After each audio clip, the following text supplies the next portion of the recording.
Hi everyone, welcome to my review of Francis Ford Coppola's The Rainmaker in 1997. Another Coppola review. The last one I've done, and the only one I've done, is Bram Stoker's Dracula that he made in '92. This is an interesting film. Coppola, of course, I will be doing eventually all of his films on this channel. The only ones I own at the moment are Apocalypse Now, and of course The Godfather 1 and 2. And I will be purchasing the third one at some point. It's just the case that whenever I rewatch the first two, I never continue with the third one, and I've only seen that movie twice. And that was really the first time I saw it when I was about 10, 11, something like that. I've not really seen that too much, but I'm gonna watch that and see exactly what I think of the film now that I'm older. And I never liked it at all, really, to be honest, and I always loved the first two.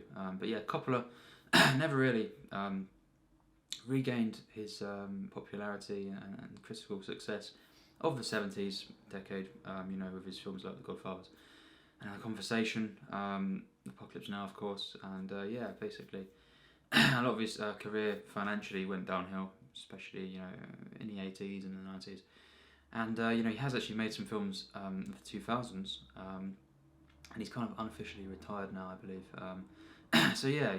This is a film that came out after Bram Stoker's Dracula, and I never really heard too much about it, but I knew Matt Damon was in it, and I knew it's a Coppola film.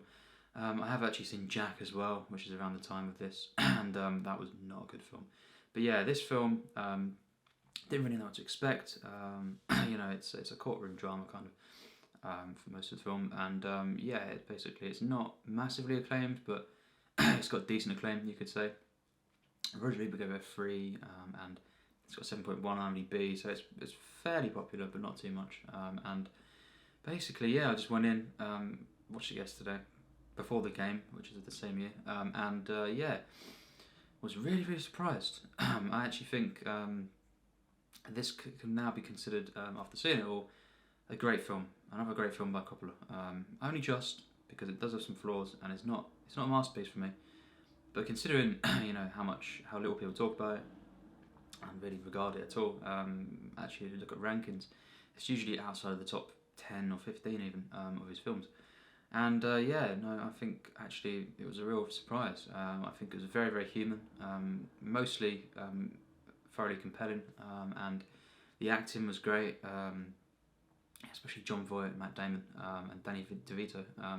Claire Danes is good in the film, and I just think it has a really good script. Of course, written and directed by Coppola, and he's an absolute genius when he's on form. And you've got these little flourishes of Coppola, but it's nowhere near, if you'd expect it, it's nowhere near as good as really his 70s work that I've seen, but that's to be expected, and that's nothing to downplay this film, because basically it's a great film in its own right. And Rudy Baylor, I think it was, is a young attorney, and basically just come out of university and stuff, and he gets a big break with this guy's played by Mickey Rourke and Danny DeVito.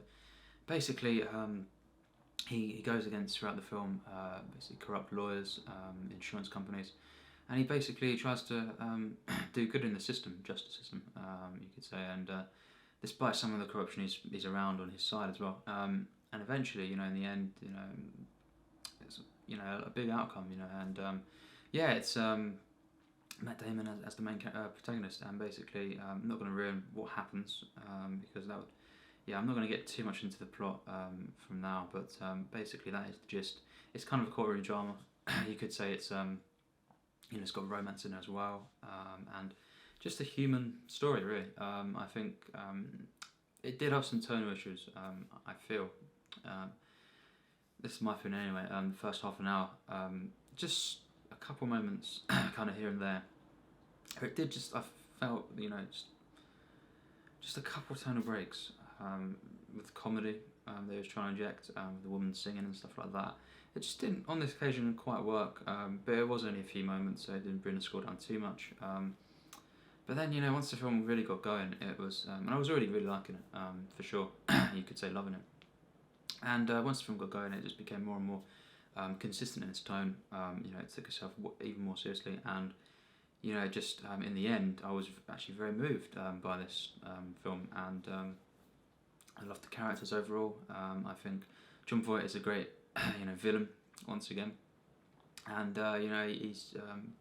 he's a great actor, John Voight, and he's really good in this film. Matt Damon is pretty much, as always, thoroughly likeable and compelling. His performance is great.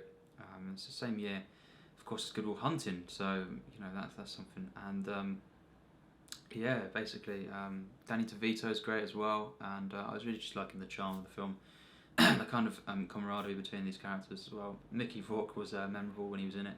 He's only in it really the first half. He's not in it too much the rest of the film. And it was once he got into this, he met, when he was going about his business, he meets these this elderly couple, and they've got a son.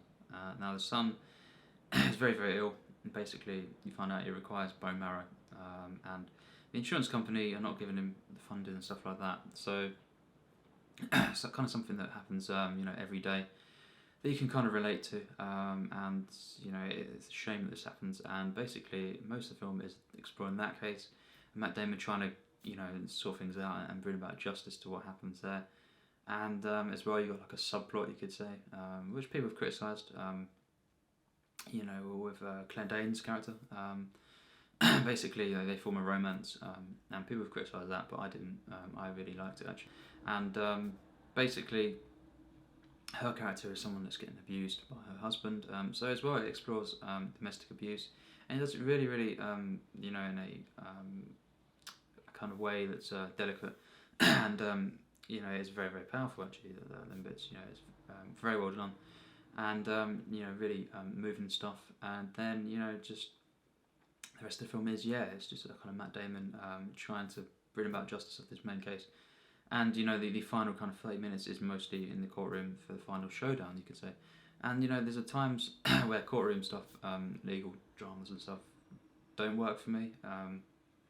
It really requires a very engaging script, and character moments, and the power shifts, and just I think for me, and very unfortunate, but Lincoln did not achieve this. It was very, it just felt very flat. And I didn't expect that. I saw that this year actually for the first time. I will do that. I'll talk about that when I do my Spielberg director series. I think there is films that don't quite reach the level that they should, and it's very hard to fall into different traps and just become very flat and kind of unengaging. This film didn't, and of course it's not as much in the courtroom as, to say, Lincoln. But when it was there, it was very engaging. There's always humanity in there, the character moments, compelling characters this time, and just basically the script was very sharp. You could say it's not the most sophisticated script. It's not his greatest script, Coppola, but I think that it is a great script, and overall, and it just keeps the film flowing. Yeah, it's got a really good flow, and it does slightly struggle, with tonal problems just here and there in the first half an hour or so, but after that it really does just come into its own, and just in the end really moving stuff, and something I really did, I could say, loved overall. But despite some of the praise that I've given it, massive praise, it doesn't quite, something about the film that at times I was thinking it could have gone higher, and Coppola was quite capable of this. Just there is a feeling that it could have been just even more than what it is.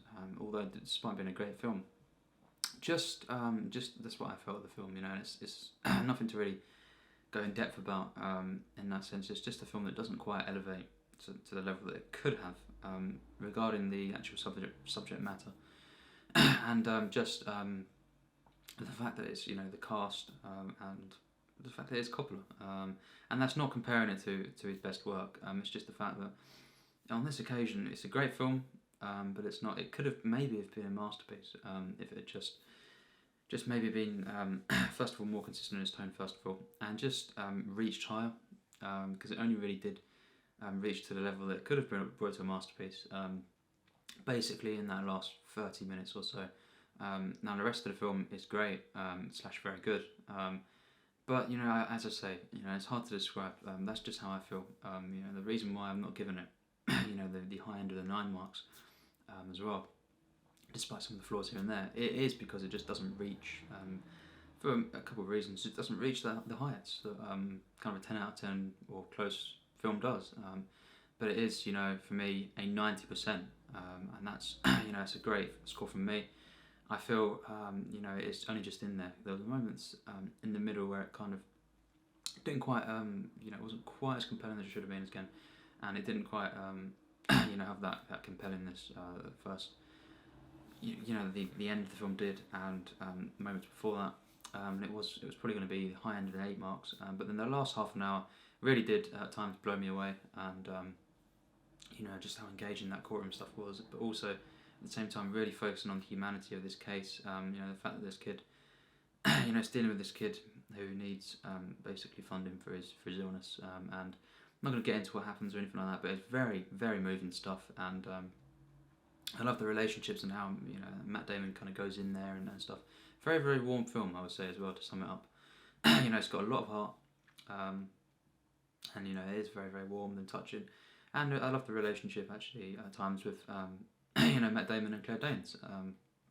Don't really know why that's criticised a lot.